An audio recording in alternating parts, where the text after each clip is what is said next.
'Di ba? Huwag niyong sabihin sa akin, ha, na hindi niyo sinubukang tugtugin sa gitara yang kanta na yan. Lahat, ha? Lahat ng sumubok mag-aral at matuto ng gitara, once upon a time, sinubukan yan.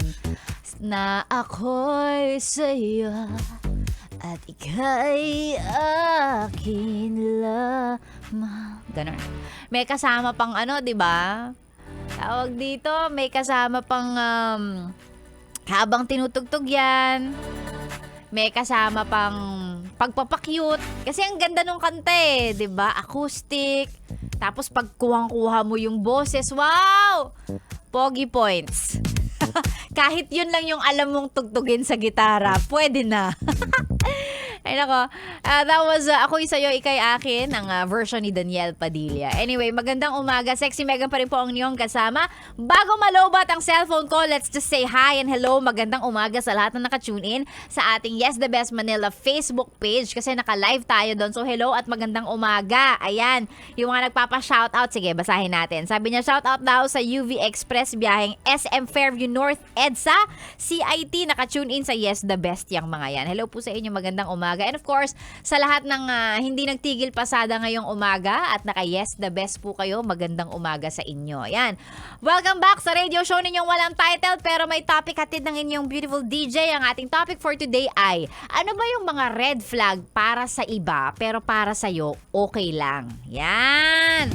Ano yung mga usual red flag sa ibang tao pero para sa'yo, okay lang. Magbasa tayo ng mga sagot ng mga best nating martyr. Charot, hindi. Mahaba lang ang pasensya or talagang, let's just say, may certain threshold sila na red flag na to pero sige lang, okay lang, kaya kong tanggapin. Okay, eto, sabi ni Chris Paul.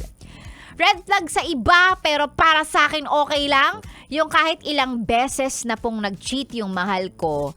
Pero I'll keep on giving them chances. Kasi for me, it's not about the cheating. It's all about giving chances. Sabi nga ng kanta, if you love someone, you'll open up your heart. Hay, nako Chris Paul. Una sa lahat, napaka-martyr mo. So, bibigyan ka namin ng award para dyan. Parang hindi ko to kaya.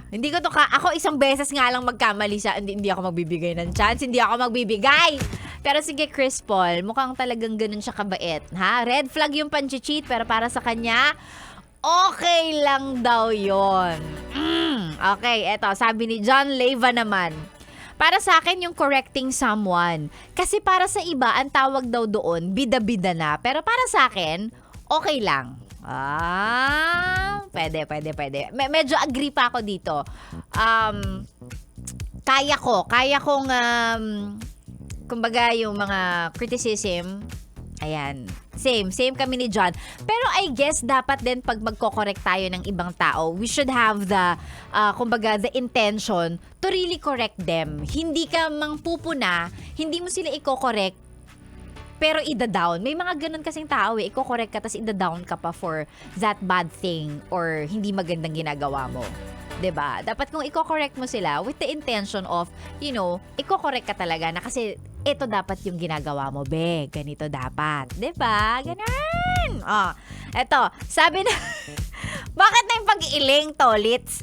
Eto, sabi naman ni Bernadette, para po sa akin, yung red flag na okay lang, ay yung pagiging clingy. Yung iba kasi red flag ang tawag doon. Ako gusto ko ng clingy kasi clingy din po ako.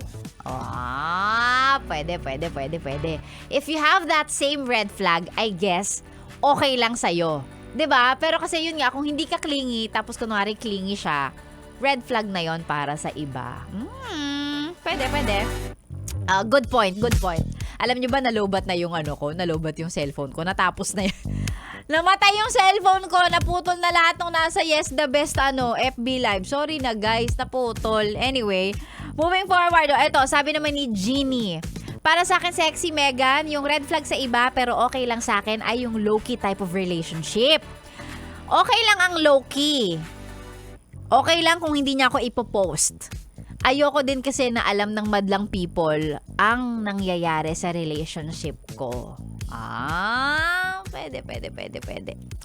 I guess pagka yung low-key relationship, nagiging red flag lang siya kapag ka low-key, hindi pinupost, hindi alam ng mga tao na kayo, tas lumalandi pa siya ng iba. Doon lang naman siya nagiging red flag eh, 'di ba? Kaya hindi ka pinopost because lumalandi pa siya sa iba. Pero kapag ka hindi lang pinopost because gusto lang ng privacy, 'di ba? Ayaw lang ng maraming nakikisawsaw, I guess that's okay. Ewan ko para sa akin okay lang 'yon. Kasi ako ayoko din ng, alam mo yun, yung ang daming nakikialam, daming nakakaalam. Ang dami kasing nakikisawsaw pag ganon. 'Di ba? Oh. Ito, last na for this batch. Sabi naman ni Carla, yung red flag sa iba, pero okay lang sa akin, yung pag hindi ako pinapakilala sa family niya. Kung hindi niya gagawin, di ganon din ang gagawin ko.